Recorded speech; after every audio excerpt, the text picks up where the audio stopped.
Bienvenue sur DMG TV, les histoires mystiques. Si tu es nouveau sur la page, n'oublie pas de t'abonner, de laisser un commentaire, de liker et de partager. Tu veux raconter une histoire? Il y a un numéro à l'écran là sur le plus 237 655 81 90 17. Envoie ton histoire et on va jouer ici sur YouTube, Facebook, TikTok. On poste tous les jours sur YouTube à 12h00. La chaîne YouTube c'est DMG TV. Et la deuxième chaîne YouTube c'est DMG TV, histoire mystique exclusive, où on poste tous les 15h00 heure du Cameroun des histoires exclusives. Voilà, je vous invite à vous abonner partout, Facebook, YouTube, TikTok pour nous suivre. Et voilà, on fait le direct tous les mercredis et vendredis à 20h00 sur TikTok qui est toujours DMG TV. Écoutez attentivement s'il vous plaît. Laissez des likes, commentez, partagez. Je sais, j'ai fait la même introduction tout le temps, oui, mais c'est ça. Laissez des likes, partagez, commentez. Ce qu'on fait, c'est pour sensibiliser. Ça ne coûte rien de nous donner un peu de force avec juste un like. Voilà, merci beaucoup. Écoutons la première histoire. Bonjour DMG, j'espère que tu vas bien. J'espère que tes abonnés vont bien. Je te remercie vraiment de publier mes histoires aussi régulièrement. Je suis venue te raconter une belle histoire aujourd'hui. C'est moi, la fille du sud de là. Je suis venue encore avec une nouvelle histoire et j'espère que celle-là vous édifiera. Alors, je prendrai le temps de rentrer dans certains détails parce que c'est très important et j'aimerais vraiment vous expliquer certaines choses que moi-même j'ai appris malheureusement sur le tas. Ok. Alors, cette histoire... je vais parler beaucoup de la fontanelle. Voilà. Je vais vous raconter comment un de mes oncles qui était au village a tué deux de mes tantes pour leur enlever leur don. Parce que, en fait, je vous explique, dans ma famille, on a un don naturel. Il y a ceux qui laissent avec des dons naturels. Il y a trois façons que je sais. Peut-être il y a d'autres façons. Il y a trois façons d'avoir un don. Demander au Saint-Esprit dans la prière, le don naturel que tu nais à la naissance, que Dieu te donne sans rien. Et le troisième don qui est pour moi le don que je vais dire, le don chinois. Je vais appeler ça le don chinois. C'est-à-dire que tu fabriques ça, c'est-à-dire que tu voles ça à quelqu'un, tu usurpes ça ou tu te cesses de ça, tu détournes ça. Alors, dans ma famille, ce don se transmet chez les filles. Voilà, c'est ce que... une de mes vieilles tantes, une des plus vieilles, m'a expliqué en fait quand j'ai commencé à développer ça. Je vous ai dit dans d'autres, ceux qui ont suivi mes précédents voice, je vois beaucoup, j'ai la tête ouverte. Donc moi je vois clairement, je vois les esprits, je vois les trucs, je vois les morts. J'ai ce don là et c'est un don naturel que j'ai. Donc c'est vraiment, donc ma famille a ce don. Les filles seulement, voilà, c'est là tout le problème de cet oncle là. Que en fait alors depuis qu'il a constaté ça, parce qu'il est aussi très vieux, il doit avoir 88, 89 ans, 90 ans. Donc, depuis qu'il a constaté ça, qu'on a ce don-là, il est très jaloux, si vous voulez. Et il a toujours voulu avoir ce don-là. Et lui, il a décidé de passer par le don chinois pour l'avoir. C'est-à-dire qu'il va voler ça. Et pour voler ça, il allait devoir apparemment tuer mes deux tantes. Je vous explique. Cet oncle-là, il a su comment qu'on avait ce don-là. Mes deux tantes, je remonte très loin. Bon, ça me concerne aussi, mais je vais d'abord remonter très loin. Je remonte très loin. En fait, quand mes deux tantes sont nées et tout, elles vivaient au village. Vous avez une génération qui vivait au village, dans mon village Betty du sud là. Elles vivaient au village et elles avaient 3 ans, 4 ans, ce dont se manifestait déjà. Donc, 5 ans, 6 ans comme ça, elles disaient déjà à mon oncle, oui, je viens de voir un dragon se poser. Mon oncle ne comprenait pas. Et lui, il était déjà dans la sorcellerie. Mais il était encore, d'après ce qu'il avait expliqué, il était encore petit. Voilà, parce qu'il avait fait des révélations. Il était encore petit, en fait, dans la sorcellerie. Et du coup, ma tante lui disait, les deux tantes là lui disaient, oh, moi je vois un dragon, oh, moi je vois un géant, oh, moi je vois... Parce que quand tu as les yeux ouverts, tu peux voir tout et n'importe quoi. Si tu pars en Inde, tu vas mourir. Tu vas devenir folle. Du coup, elle lui avait dit ça. Et dans ces trucs mystiques là-bas, on lui avait dit, si tu avais le don de voir et tout, tu serais super, tu serais plus fort, tu serais plus machin. Parce que lui, il n'avait rien en fait. Lui, il voulait entrer comme ça et il voulait monter les échelons. Et apparemment, là-bas, quand tu as un don naturel, c'est beaucoup apprécié en fait. Parce que tu ne fais aucun effort et c'est un don puissant. Apparemment, je vous dis ce que j'ai découvert. Voilà. Du coup, il était très frustré parce que lui, quand un enfant qui est petit, il va pas mentir. Il va pas venir te dire je vois un dragon s'il ne le voit pas vraiment. Surtout que mes soeurs mes tantes là, elles voyaient de ces choses qui faisaient en sorte qu'elles pleuraient, elles allaient se cacher dans les jambes de mon oncle là en question. Il a donc vu ça, il a donc été jaloux. Et comme mes deux tantes là étaient au village et leur mère était allée en ville en fait, les avait laissées au village avec mon oncle là et sa femme. Il a donc conspiré que non, il va tuer les petites filles là et prendre leurs dons. Lui, il voulait d'abord prendre les dons en fait, sans les tuer. Mais sauf que d'après ce que j'ai appris, en tout cas propre à notre famille, tu peux arracher un don, sauf que tu n'auras pas la totalité du don. Si ce n'est tuer la personne pour récupérer tout. En fait, c'était ça son véritable problème. C'est posé que il a d'abord...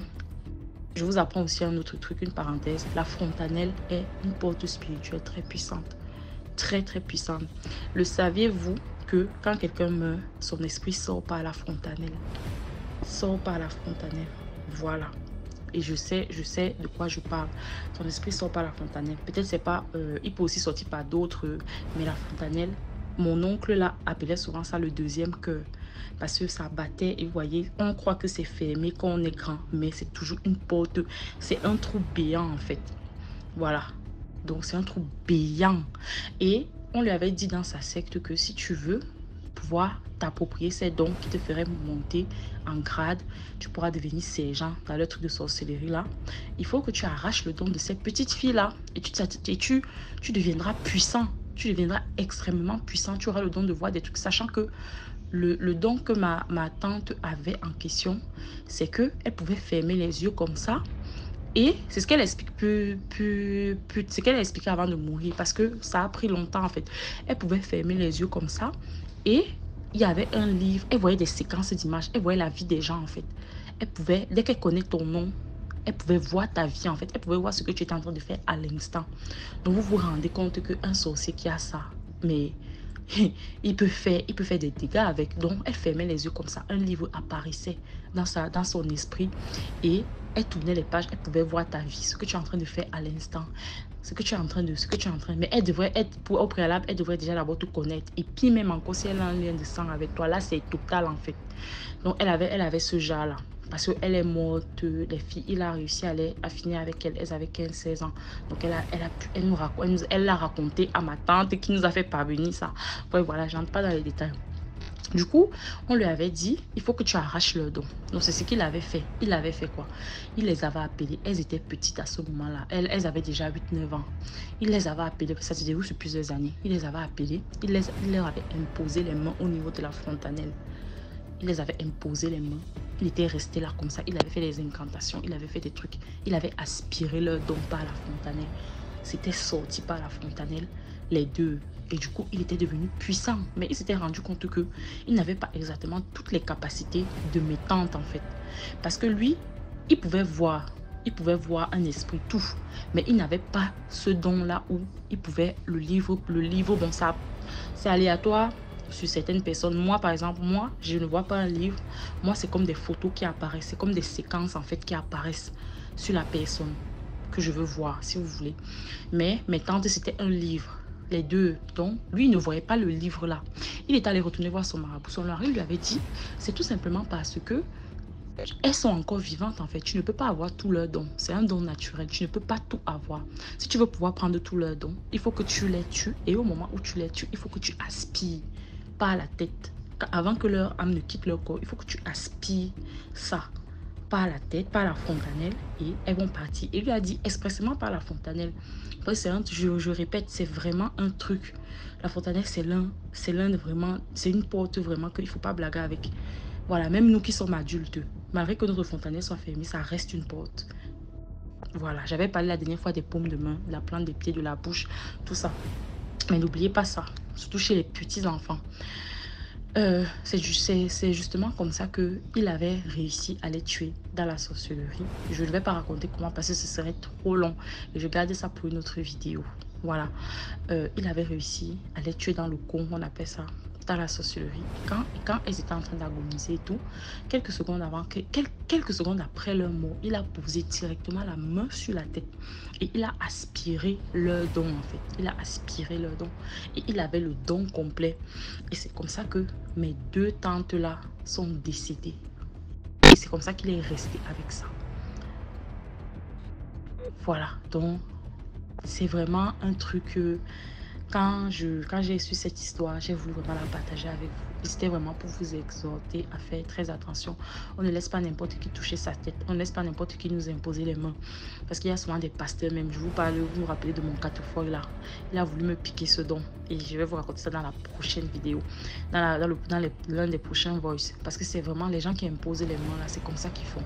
Ils te mettent les mains sur la tête et ils savent qu'il y a la frontanelle. Et ils ont leur paume. Donc, frontanelle et paume. Deux mains spirituelles. Lui, il a sa main spirituelle, sa porte qui est ouverte. Toi qui peut-être ne connais rien, toi qui veux peut-être qu'on t'impose les mains pour un problème, toi tu viens, on te met la main, toi tu ne sais pas ce qui peut te retirer. C'est pour ça que je dis, il faut très faire attention à sa tête, voilà, à son dos, à certaines parties. Donc voilà comment il les avait tués, il avait récupéré leur don. Voilà DMG, j'ai été contente de te raconter cette histoire. Commentez, likez, partagez. Ah, j'ai oublié. Ceux qui me croiront, me croiront. Ceux qui ne me croiront pas, ne me croiront pas. Et puis, bye. Merci beaucoup pour l'histoire. Maintenant, écoutons la deuxième histoire. Faites attention, commentez, likez, partagez. Faites attention à vos images. Parce que votre nature spirituelle se voit sur votre image. Si je peux déjà, en fait, aujourd'hui, depuis que je connais le Seigneur, je peux voir qui est quelqu'un à partir d'une photo. Les autres aussi peuvent voir qui vous êtes. Alors, j'ai une amie avec qui je suis, bonjour, bonsoir, si je ne pas salué, excusez-moi, avec qui je suis en service dans le nord du Cameroun.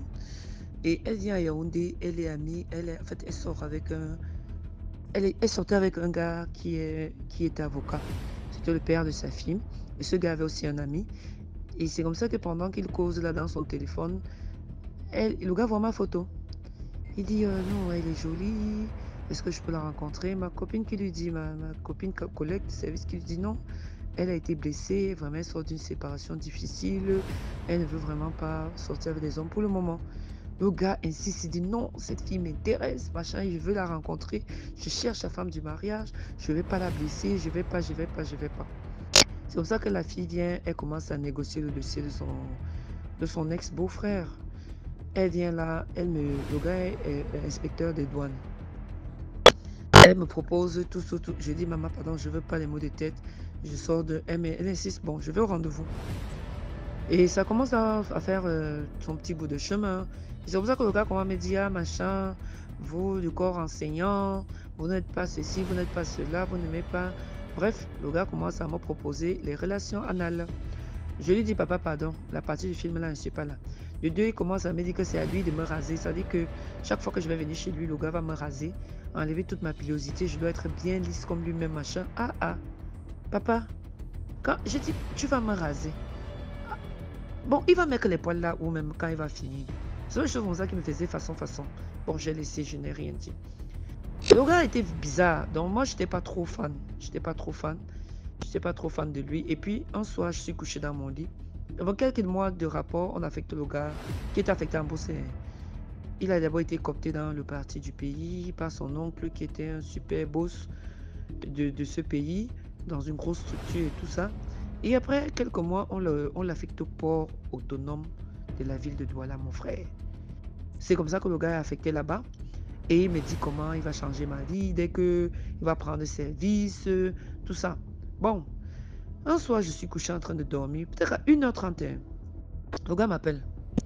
Comment tu vas? Il dit, ça va bien. Il me dit, je viens de sortir de mon initiation.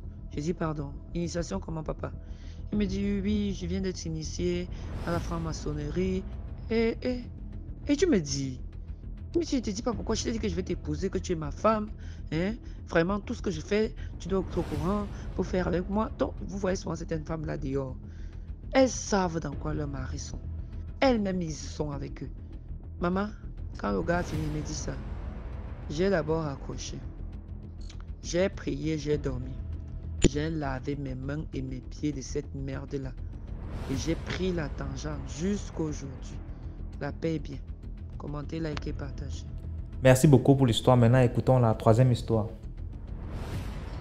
Bonjour la famille DMGTV, bonjour à DMGTV, plus de bénédictions sur toute la famille. Partageons, likons et commentons. Vraiment, c'est très important la famille parce que grâce à nos partages, nous pourrons sauver notre future belle-fille, futur beau-fils et tout ça. Pardon. Protégeons nos enfants afin que demain ils n'aillent pas épouser des sorciers ou bien que même on les mette dans une sorcellerie et tout ça. Donc partageons au maximum, likons et commentons. Partout, même dans le taxi, tu mets ma petite soeur, elle met les DMG TV et elle met un peu le volume là. Tu vois, non, malgré qu'elle ait les écouteurs, elle met un peu le volume, tu vois les gens. Et après, tu vois, il y a le calme dans le taxi, les gens ont tous tendu les oreilles. C'est après là que tu entends souvent quelqu'un comment dire ça?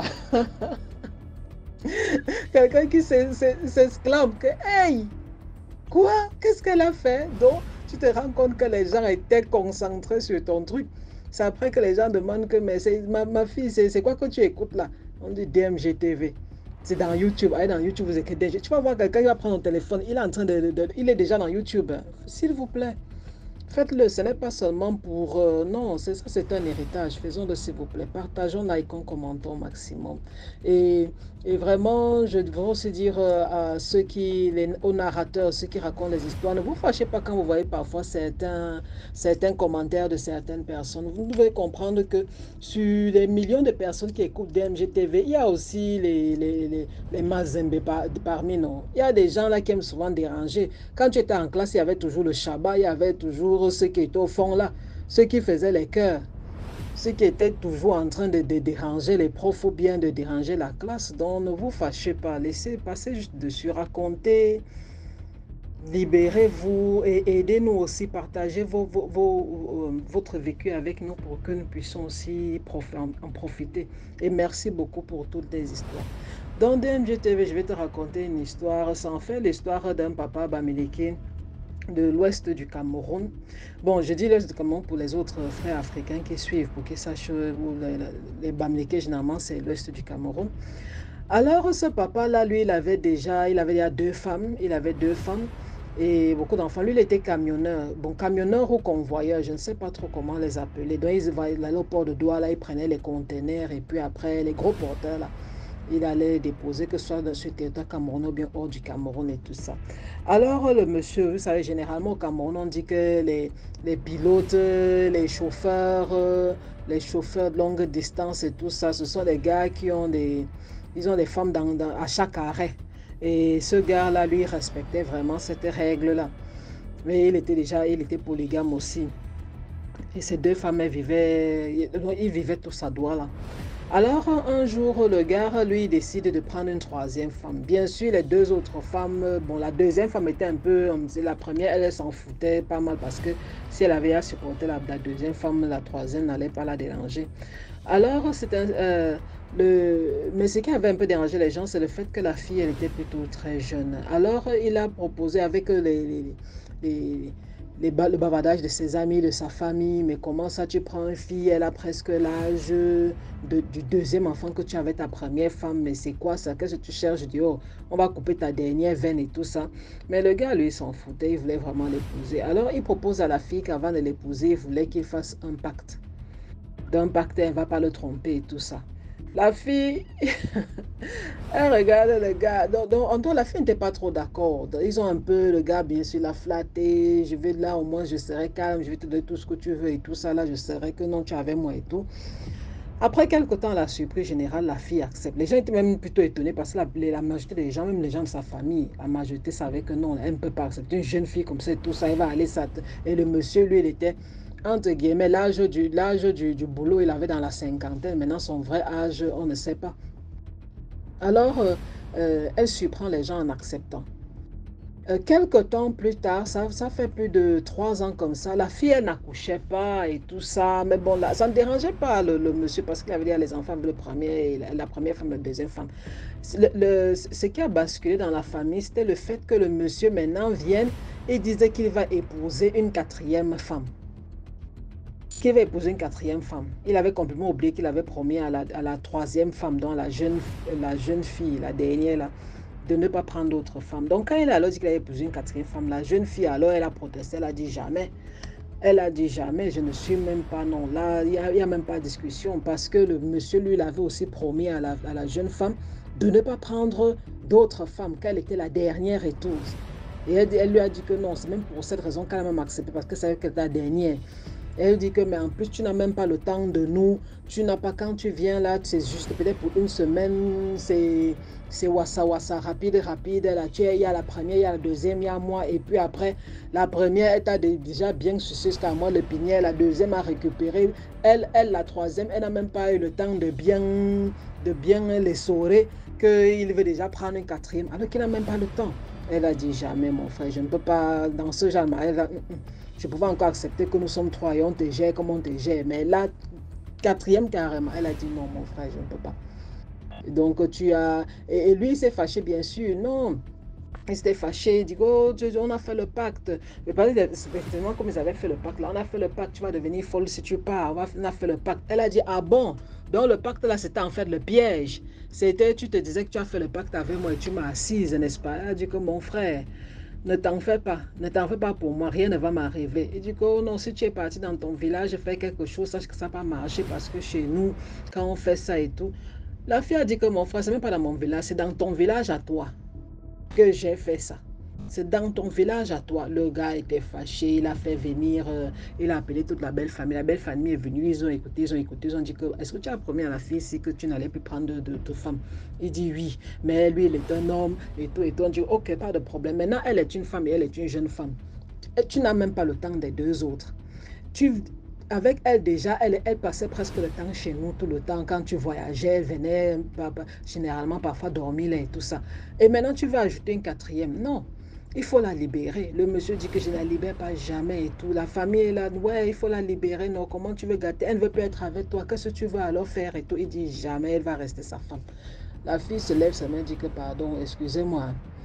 Vous n'avez pas besoin de supplier. Je vais partir, rien ne va m'arriver. Il dit non, tu as fait le pacte, tu as fait. Elle dit que pardon, mon frère, c'est dans ton village. J'étais tout dit que c'est dans ton village. Le gars, apparemment, n'avait pas trop cru. Elle lui dit que non. Avant d'aller faire le pacte avec toi, une de mes copines qui est de chez toi m'a amené quelque part.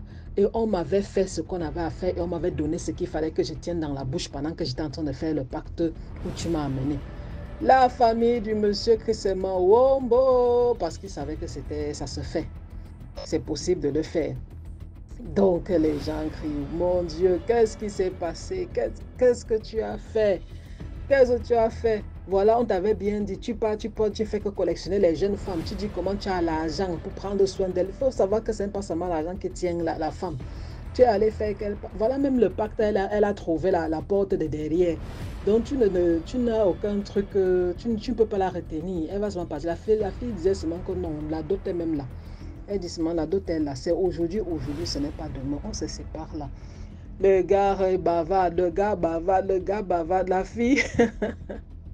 La personne qui raconte dit que quand le regard de la fille, quand elle regardait le monsieur, c'est un peu comme si elle disait seulement que si mi moumou, si mi monkey, si mon propre bushman. Parce que le gars, il était donc apparemment, bon, les gens lui tenaient sûrement beaucoup. Vous connaissez le genre de personne, là, l'argent, il se prend pour le centre du monde et tout ça. Et apparemment, les gens attendaient avec impatience le jour où une de ses femmes allait lui faire ça dur. Donc la fille, vous voyez alors, les amis, il a voulu faire un pacte de façon égoïste en plus. Ce n'est même pas un pacte qu'ils se promettent ensemble, de vivre ensemble dans l'harmonie, la paix, de se respecter. Non, c'est toujours un pacte que c'est l'un qui doit être au service de l'autre. Donc finalement, la jeune fille, elle est partie, elle n'a rien eu. Tout simplement parce que, comme on dit souvent, power passe power. Comme le dit souvent l'homme de l'ombre, où toi tu pars souvent... Non, et qu'est-ce qu'il dit souvent? Dans un sens, un peu comme pour dire que où toi tu pars souvent manger là, c'est là-bas que moi je dors. Donc, toi tu pars faire ton grimba là, c'est moi qui suis, c'est moi le propriétaire de la maison. Donc, il ne faut jamais se dire que non, je m'avais fait telle chose, je suis plus que l'autre, je suis plus que... Non, parce que tu ne sais pas qui est plus fort que toi. Donc vraiment, merci beaucoup. Passez une très bonne journée et bonjour à tous nos initiés, l'homme de l'homme, tonton Alex, sagesse de Paul et tout ça. Vraiment, merci beaucoup. Passez une bonne journée. Bye. Merci beaucoup pour l'histoire. Là, écoutons la quatrième histoire. Bonjour DMG TV. Bonjour toute la famille DMG. chers auditeurs. Je viens encore une fois de plus conter une histoire qui me concerne particulièrement. J'ai écouté mon histoire aujourd'hui et j'étais ravie, ça m'a fait plaisir parce que ça m'a encouragé à revenir avec d'autres histoires. Voilà. Je suis une dame déjà, mais les histoires de ma petite enfance m'ont vraiment beaucoup marqué. L'histoire que je vais raconter cette fois-ci, c'est l'histoire des noms que nous donnons aux enfants. Parce que moi, ma maman, elle nous a donné, nous étions deux, elle a donné 4 enfants et je suis l'aînée. Et dans l'aînée, quand elle s'est mariée, elle a d'abord eu beaucoup de problèmes, les fausses couches. Au final, apparemment, ma grossesse s'est stabilisée. Donc, tout le monde savait qu'elle devait accoucher parce que les autres n'atteignaient pas 3 mois. Et là, au 9e mois, ma tante quitte Yaoundé, la grande sœur à mon papa, parce que ma maman était orpheline, sa maman n'étant pas là. Donc, la seule personne qui pouvait venir l'aider à accoucher, venir l'assister lors de son accouchement, c'était sa belle-sœur, donc ma tante, grande sœur à papa. Elle dormait dans la chambre voisine de la chambre de son frère. Elle dit qu'aux environs de 5 heures du matin, aux environs de 4h30, qu'elle voyait, en dormant, elle a fermé la chambre. La porte de la chambre, elle a dormi. Mais au petit matin, comme je vous ai dit, à 4h30, elle fait un rêve. Elle nous a raconté cette histoire, que ce n'était pas un rêve, que c'était une vision. Ça veut dire que sa maman a ouvert la porte. Sa feu maman a ouvert la porte parce qu'elle était décédée depuis longtemps. Elle a ouvert la porte de la chambre où elle dormait. Elle lui dit Ambombo en bassa veut dire homonyme. Ambombo veut dire homonyme, ça veut aussi dire grand-mère. Voilà. Mais comme sa maman lui avait donné son nom à elle, donc elle l'appelait Ambombo. Ambombo, lève-toi parce que bien tout à l'heure, ta belle-sœur va accoucher et c'est une fille qui va naître. Je vous rappelle qu'ici, en ce moment-là, il n'y avait pas d'échographie. Quand tu étais enceinte, on attendait juste que l'enfant naisse avant de voir le sexe. Ça veut dire que quand on faisait même le trousseau, on mettait le rose, on mettait le bleu, on mettait le blanc, on mélangeait tout. On ne distinguait pas. Donc, elle lui a donc dit que, sache que ce matin, avant 7 heures, ta belle-sœur va accoucher et ce sera une fille. Et cette fille-là, c'est mon homonyme. Tu lui donneras, c'est notre homonyme. Ça veut dire que c'est mon homonyme à moi, puisque c'est mon nom que je t'ai donné et c'est ce nom qu'elle doit porter. Donc, elle doit avoir mon nom.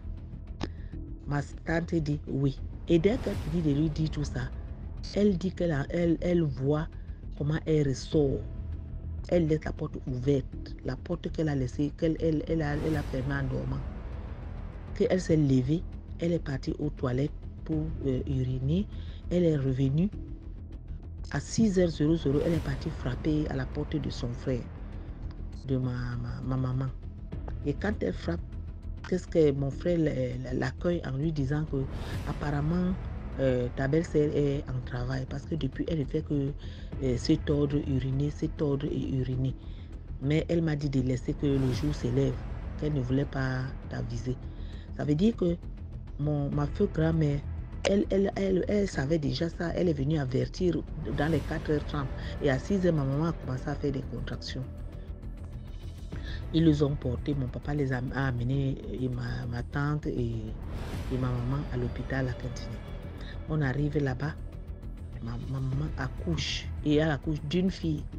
Dès qu'elle est sortie, ma tante a dit tout le rêve, tout ce qu'elle a vu, tout ce que leur maman leur a dit. Et leur maman lui a dit dans la nuit, dans le rêve au petit matin. Mon père a dit ok, d'accord, ça sera fait ainsi. Ils sont partis à l'hôpital. Je suis née et Dieu merci, sans problème.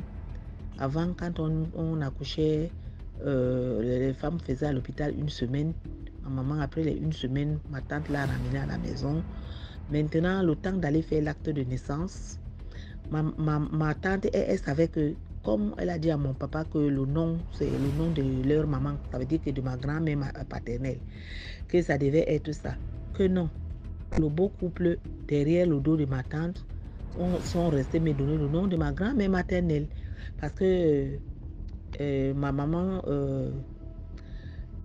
figurez-vous que ma maman, elle n'a pas, sa maman l'a laissée à 3 mois seulement, à 3 jours de sa naissance. Donc quand elle est née, elle avait 3 jours quand sa maman, elle est décédée. Elle était orpheline de mère à 3 mois, à 3 jours plutôt, excusez-moi, à 3 jours. Et son papa à 8 ans. Donc elle était complètement orpheline. Et là, dans sa tête, elle se disait, dès qu'elle accouche, elle donne le nom de sa maman. Et mon papa, lui, il savait que ma grand-mère est apparue à ma tante pour lui dire que cet enfant qui va naître, c'est une fille et c'est moi. Donc, donnez-lui mon nom. Ma tante, elle a fait son travail, elle a transmis la nouvelle. Sauf que, par derrière, ma maman a convaincu son mari.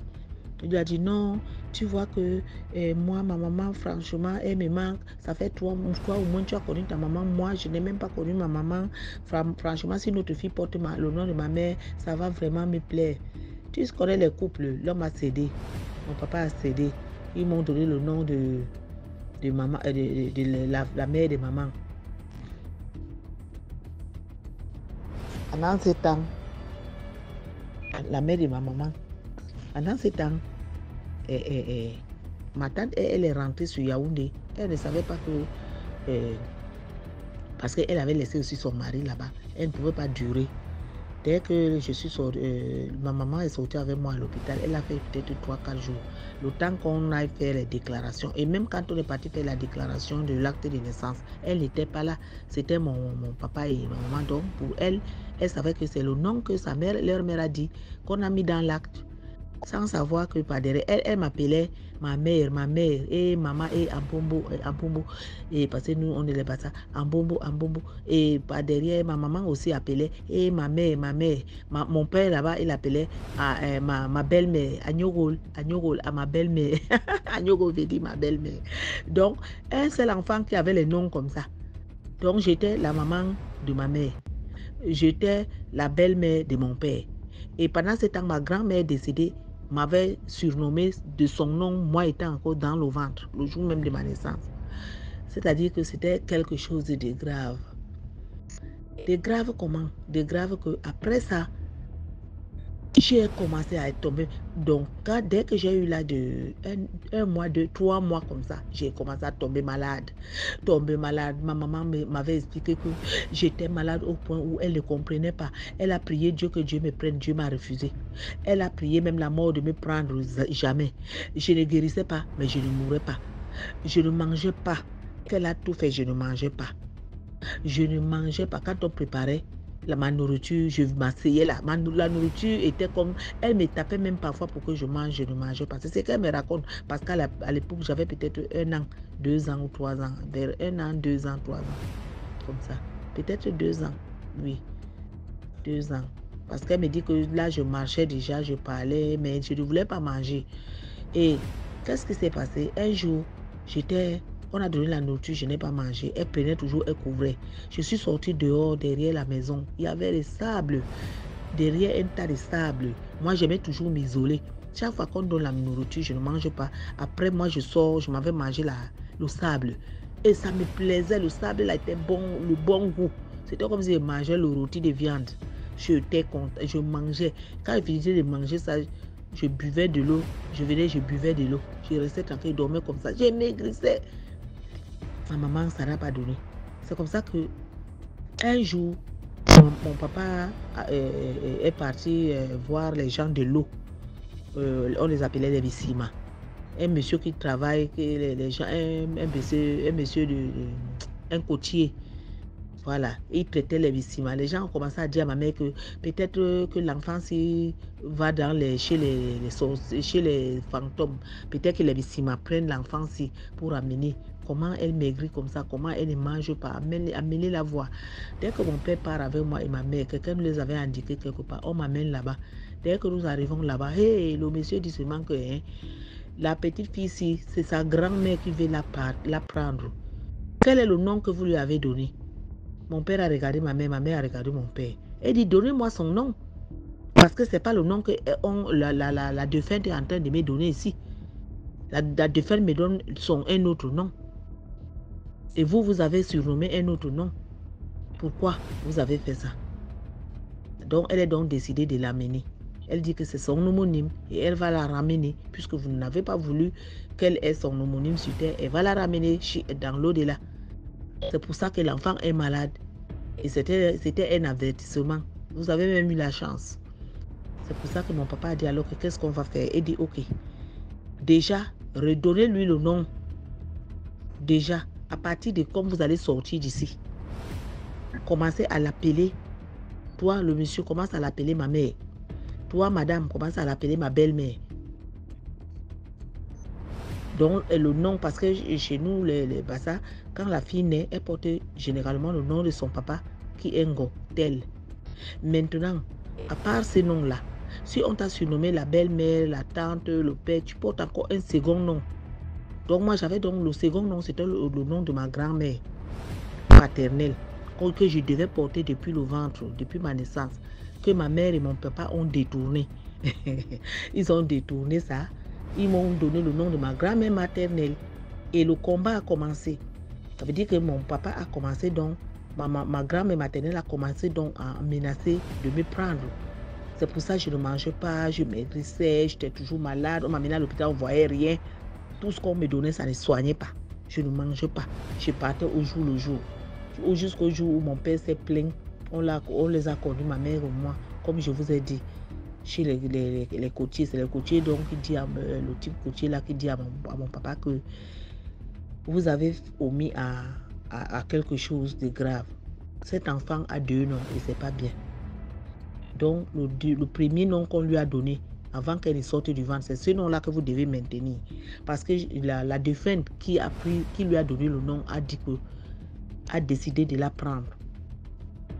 Et à partir du moment où je suis en train de négocier avec elle, et elle m'a dit que remettez le nom qu'elle a donné et l'enfant va guérir. Le monsieur, DMG, je me rappelle que le monsieur avait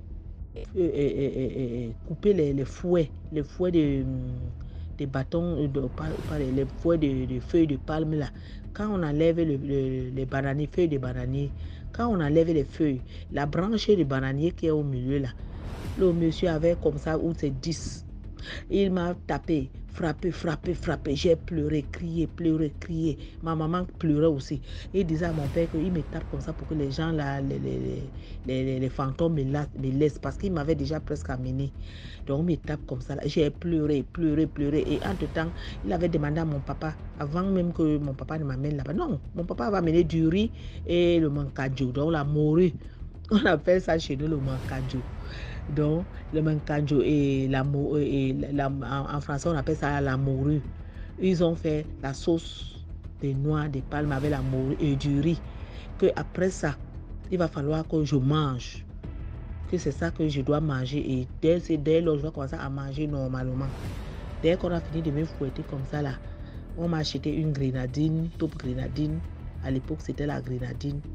Oui, je crois que c'était la grenadine. Et on a préparé un gros plat, maman. Un gros plat DMG. Voir quelqu'un qui ne mangeait jamais, on m'a fait un gros plat de nourriture. Une grosse assiette de nourriture. On a mis plein de riz. On a mis le mancanjo dessus avec la sauce. On me dit que je dois manger tout. J'ai mangé. Mon petit ventre a gonflé, j'ai mangé. On a dit qu'il doit manger tout, j'ai mangé. On était parti là-bas le matin, nous sommes rentrés le soir vers 19h. Quand je le finissais par le monsieur disait que je me repose, après je recommence encore à manger. Et ce que j'avais fait, j'ai terminé la nourriture là, c'était comme une corvée. Quand j'ai fini de manger, il a dit à ma maman de partir, à mon papa de partir, que je suis guérie et que désormais je vais plus manger le sable. Et désormais, parce que c'est ma grand-mère qui me nourrissait, le sable que je mangeais là, c'était la nourriture qu'elle me donnait, la nourriture de chez eux. Et qu'à partir de aujourd'hui, je commençais à manger normalement. Et c'est ce qui s'était passé. Ce jour-là, encore à la maison, je n'ai pas mangé, mais le lendemain, dès que ma maman a préparé, on m'a servi, j'ai mangé, ma mère était contente, mon papa, tout le monde était content. Elle a mangé, elle mange, les maladies étaient finies. Le chauffe, oh, l'enfant chauffe. Oh, ceci, on m'a traîné partout dans les hôpitaux, rien, on ne voyait rien. Donc, la leçon ici, DMJ, la leçon que je vais donner ici, c'est que, franchement, le problème de non là, moi, je ne néglige plus ça. Parce que moi-même, j'ai été victime. Donc, le problème de nom, de grâce, quand vous donnez le nom de quelqu'un, un enfant doit, si quelqu'un de son vivant ou étant mort vous dit, si je meurs, donnez le nom de tel enfant. Ne restez pas changé. Parce que moi, j'ai failli passer des vies à trépas à cause des problèmes de nom. Et dès qu'on m'a donné le nom de ma grand-mère, franchement, c'est comme si j'ai été protégée. Tous les problèmes que jusqu'à présent où je suis moi-même grand-mère, je n'ai pas, même quand c'est les problèmes de maladie, le Seigneur toujours, le Seigneur me guérit, dans mes accouchements et tout s'est bien passé après ça. Et on me dit, c'est après que ma tante, alors, pendant que je grandissais, me disait que j'étais le portrait craché de ma grand-mère paternelle.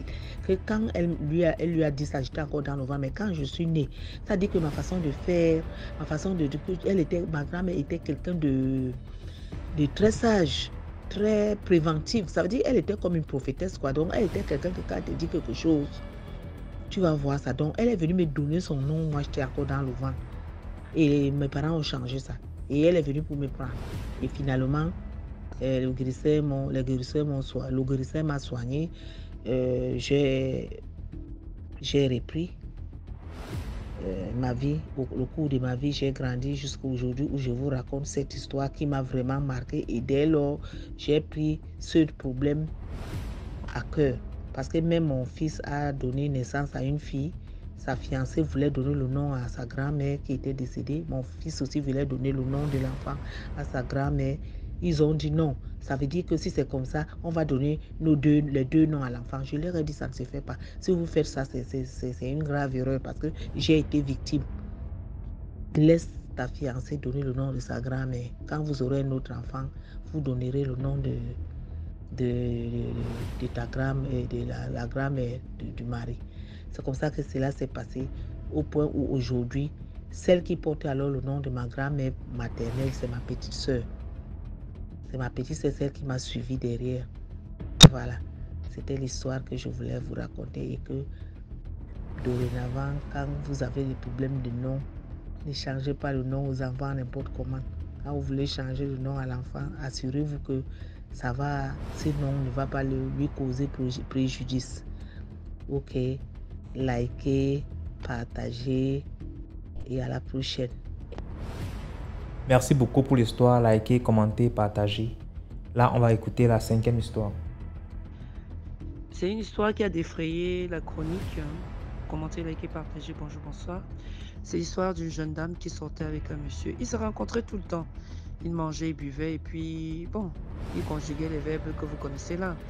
Alors un jour, la dame va avec le monsieur. Ils vont acheter à manger et ils mangent avant d'aller, bon, on se comprend. Et le monsieur est là, pendant qu'il finit des dépenses, il met le reste d'argent dans sa poche et ça tombe. La dame voit, elle pose le pied dessus, lui ne se rend pas compte, il avance. Elle est debout, elle tourne, la regarde et dit que, mais qu'est-ce que tu fais là-bas, maman? Elle dit non, c'est que elle se baisse, elle ramasse, elle met dans son sac. Je s'intrigue un peu le monsieur maintenant, ils doivent aller conjuguer les verbes. Quand ils arrivent au motel, au lieu où ils devaient aller le faire, Le monsieur fouille son sac, il ne voit pas son argent. Il fouille ses poches, pardon, il ne voit pas son argent. Il dit à la femme, remets-moi mon argent. La femme jure par A plus B qu'elle n'a pas pris l'argent. Il dit non, ouais, si c'est la blague, remets-moi. La femme dit niet. Et le monsieur supplié dit que bon, d'accord, il n'y a pas de souci. Bon, moi, je vais rentrer chez moi. Je t'ai dit que j'avais l'enfant qui était malade à la maison et tout ça. Donne-moi juste un taxi. La fille dit niet. Le monsieur a tout fait, elle a dit niet. C'est un homme marié. Le monsieur a tout fait, la fille dit niet. Elle ne remet pas l'argent. Le monsieur fait même intervenir les gens. Les gens appellent la femme pas derrière. On lui dit que maman, pardon. C'est un monsieur avec qui tu vis depuis longtemps. Ne lui fais pas le genre de choses-là. Donne-lui même 5 000, il rentre chez lui. La fille dit, je n'ai pas pris. Le monsieur lui a dit, ok, il n'y a pas de souci, tu vas voir. Il est parti. Quand il part donc, il arrive chez lui, il est parti pratiquer. Quelque temps plus tard, la dame tombe malade. Elle commence à dépérir et tout. Elle va à l'hôpital, rien. Elle fait n'importe comment, rien. C'est quand son état commence à être alarmant qu'elle va donc chez les tradipraticiens. Et on lui dit que tu as humilié quelqu'un un jour. Il a pleuré devant toi. Que tu lui payes même le taxi. Tu as refusé. C'est ce que tu es en train de payer. Et elle sait de quoi il était question. Elle appelle donc le monsieur. Il dit non maman, tu as dit que c'est pas toi qui as pris l'argent. Elle dit papa c'est moi, je te supplie, je te remets ton argent. La famille appelle le monsieur, monsieur dit que non. Après le monsieur les a bloqués. C'est comme ça qu'elle a été malade jusqu'à elle est morte. Donc c'est pas bien, c'est pas bien, le vol n'est pas bien. Beaucoup de femmes font ça. Et même pour la petite histoire, vous savez que les femmes sont même tellement naïves. Beaucoup de femmes font ça. Vous vous faites piéger et vous mourrez pour rien. C'est-à-dire il y a des hommes qui pratiquent ici dehors, histoire vraie que j'ai vécu. Je suis à l'extrême nord et un jour je marchais comme ça et un apacheur de Bobo vient m'apacher.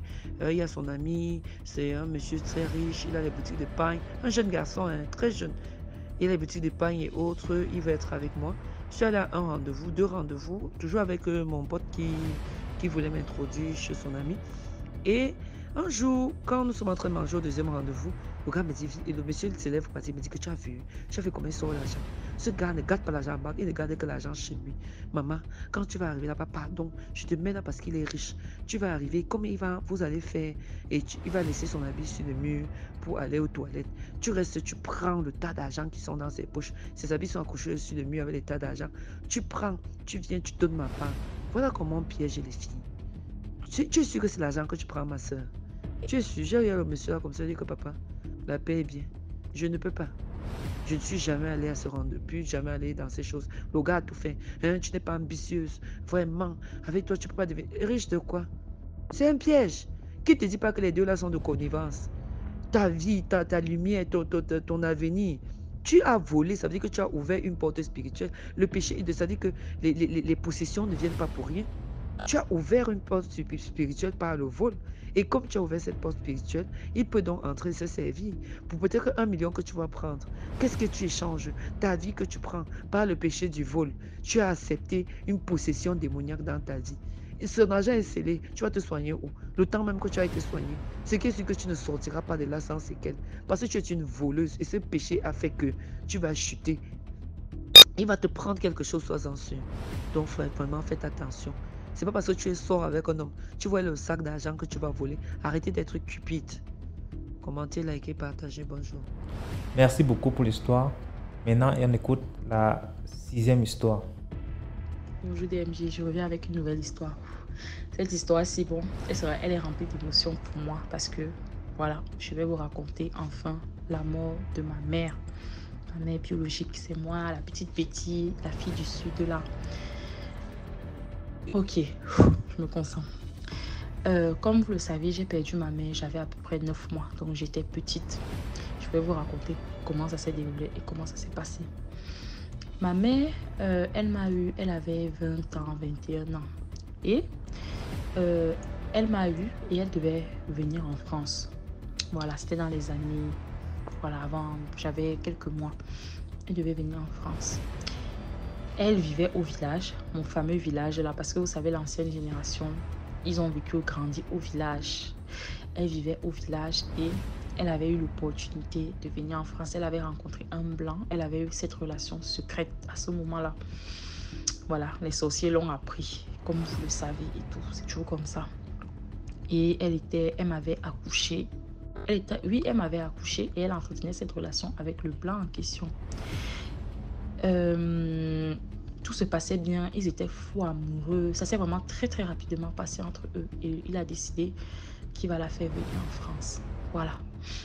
Ce qui s'est passé, c'est quoi? C'est qu'elle était au village comme ça et ma nénette, je ne sais pas si vous vous rappelez d'elle, c'est qui nous avait donné la nourriture pourrie, le catefeuille. Et un autre de mes oncles, là, c'est les trois qui ont participé à ça.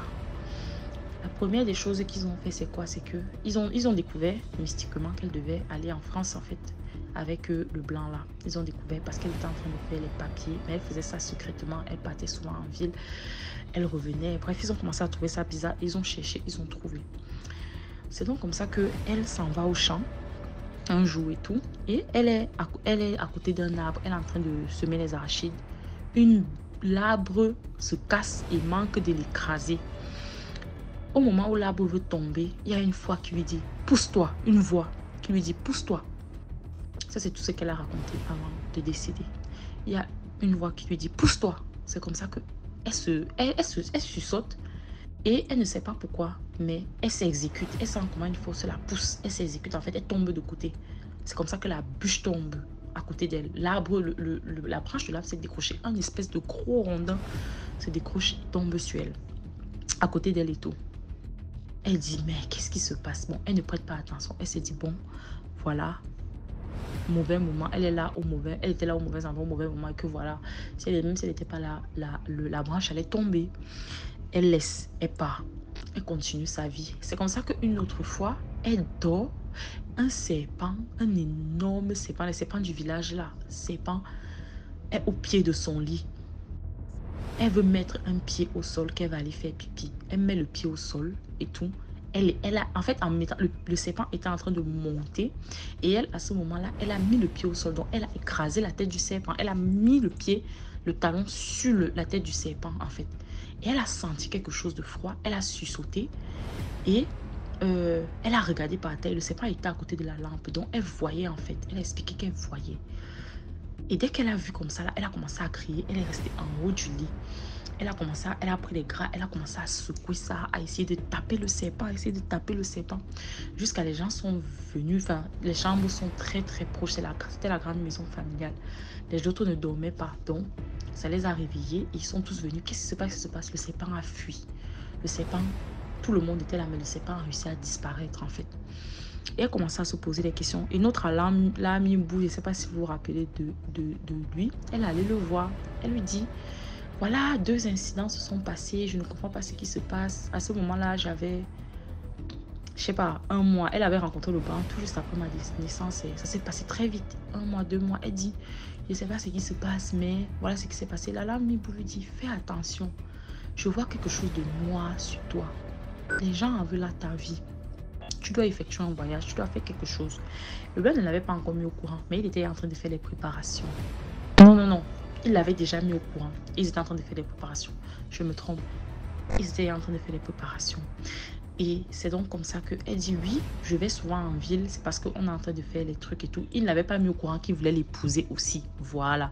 Il n'avait pas mis au courant. Donc, il était en train de faire les trucs là-bas. Il avait prévenu sa famille. Il était en train d'aménager. Parce que lui, il avait juste dit, je veux que tu viennes en France. On va continuer notre relation en France. Elle ne savait pas qu'il devait l'épouser et faire les trucs. Pardon, c'est l'émotion. Lala Mibou lui a dit, là on en va à ta vie, il faut que tu fasses attention. Je vois quelque chose de noir derrière toi. Fais attention. Fais attention. Dans les derniers jours, dans les jours qui vont arriver, on va te proposer de manger quelque chose. On va te donner à manger. Ne mange, on l'avait dit quoi? Non, on l'avait dit, ne mange pas chez toi. Fais tout, mais on va te proposer à manger. Refuse. Toi-même, tu vas sentir dans ton cœur que c'est bizarre. La personne qui va te donner à manger là, elle est là. Ils sont en train de préparer quelque chose. Ne mange pas. Mais si tu manges ça, ce sera ta faim. Et ce sera irréversible. Elle a dit ok. Elle s'est dit donc que non, ça va forcément se passer dans les jours à venir. 3 mois, 4 mois sont passés. Tout était redevenu normal et tout. Je grandissais. J'avais il y a quelques mois encore plus devant. Et elle était en train de finaliser ces choses avec le blanc.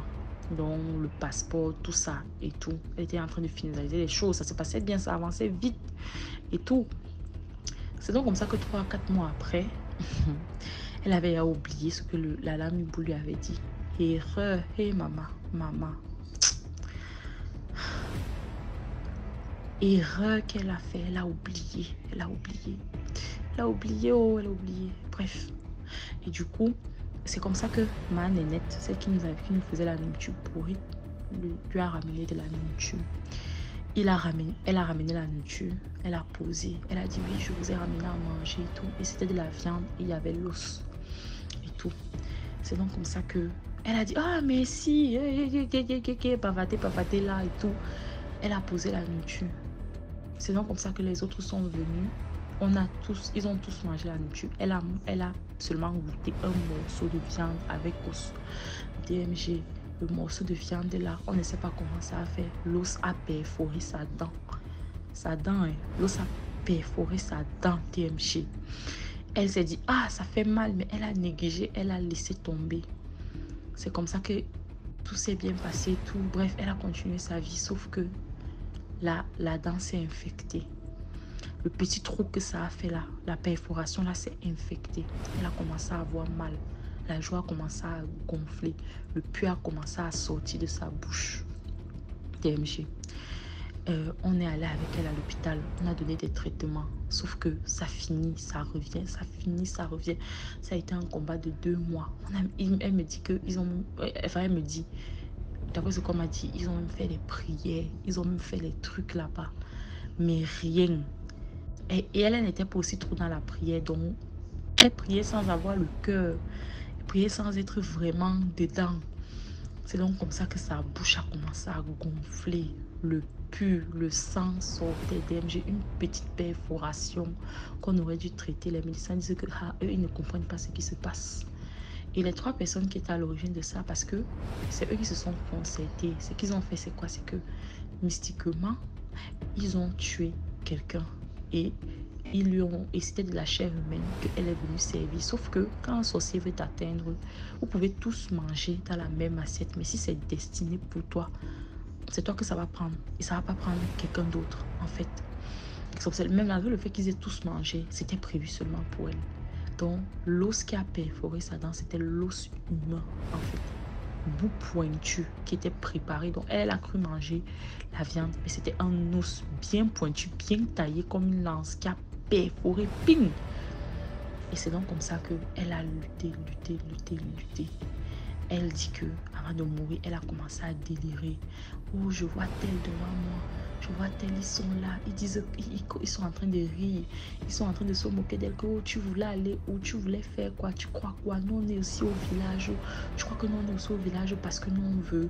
Oh. Il commençait à lui dire des trucs comme ça. Elle voyait des gens autour d'elle. Elle délirait. Elle délirait comme ça. Et c'est donc comme ça que le jour de sa mort, elle m'avait dans ses bras. DMG m'avait dans ses bras.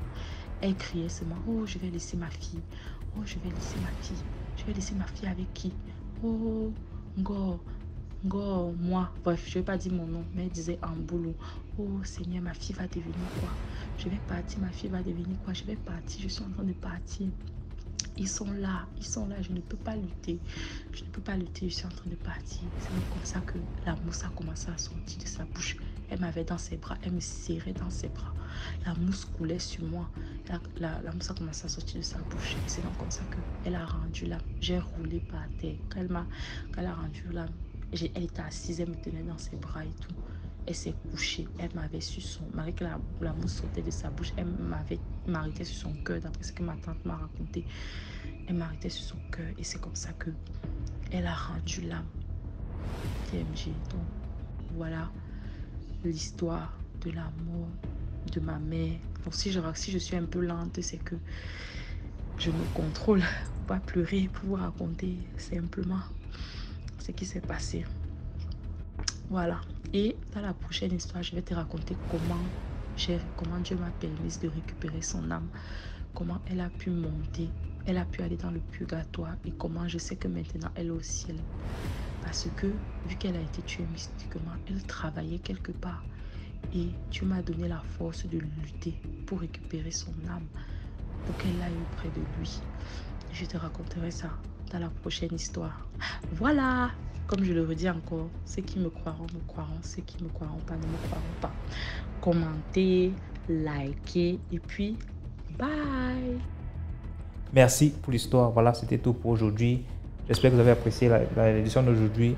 Abonnez-vous pour ne pas manquer la prochaine vidéo qui va être postée à 12h00 demain. Et d'ailleurs, on poste tous les jours à 12h00. Abonne-toi, donne un peu de force, laisse un commentaire. Dis-moi d'où tu regardes la vidéo, partage, commande. Et quand on dit partager, s'il vous plaît, c'est copier le lien de la vidéo et envoyer dans les groupes WhatsApp, Telegram et autres. Merci, portez-vous bien. Rendez-vous demain pour une nouvelle vidéo.